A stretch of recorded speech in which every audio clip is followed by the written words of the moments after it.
اعوذ باللہ من الشیطان الرجیم، میں پناہ مانگتا ہوں اللہ کی شیطان مردود سے۔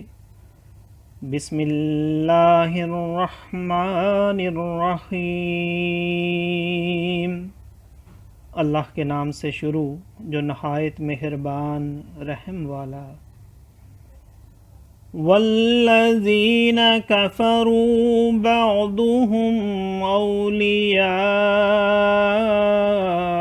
بعض الا تفعلوه تکن فتنة فی الارض وفساد کبیر۔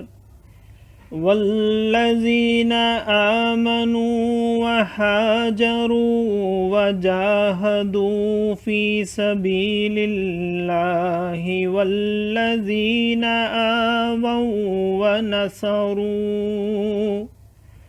والذین آووا ونصروا اولئک هم المؤمنون حقا لهم مغفرة ورزق کریم۔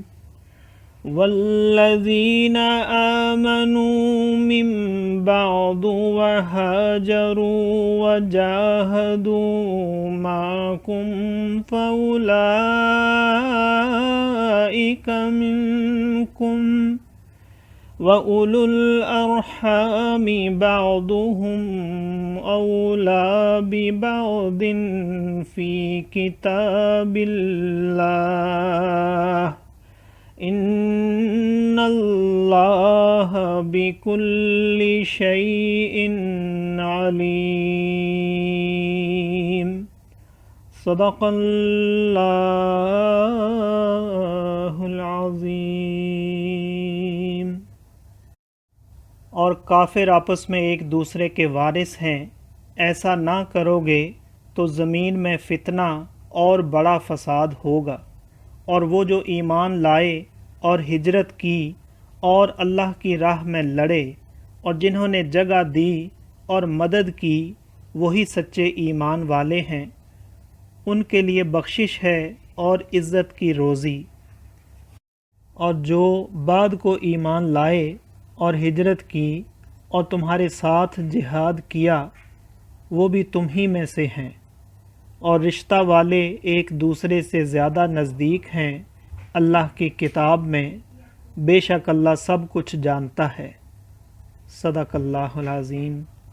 معزز سامعین اور حاضرین، آج ہم نے سورہ انفال کی آیت نمبر 73 سے آیت نمبر 75 تک کی تلاوت کی اور ترجمہ پیش کیا۔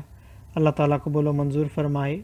اللہ تعالیٰ ہمیں قرآن پاک کو پڑھنے، سننے، سمجھنے اور اس کے احکامات و تعلیمات پر عمل کی توفیق عطا فرمائے۔ اور معزز سامعین اور حاضرین، یہاں پر سورہ انفال بما ترجمہ مکمل ہو گئی ہے۔ اللہ تعالیٰ ہمارا پڑھنا اور آپ سب کا سننا اپنی بارگاہ میں قبول و منظور فرمائے۔ اللہ تعالیٰ ہمیں قرآن پاک کو پڑھنے، سننے، سمجھنے اور اس کے احکامات و تعلیمات پر عمل کی توفیق عطا فرمائے۔ آمین۔ جزاک اللہ۔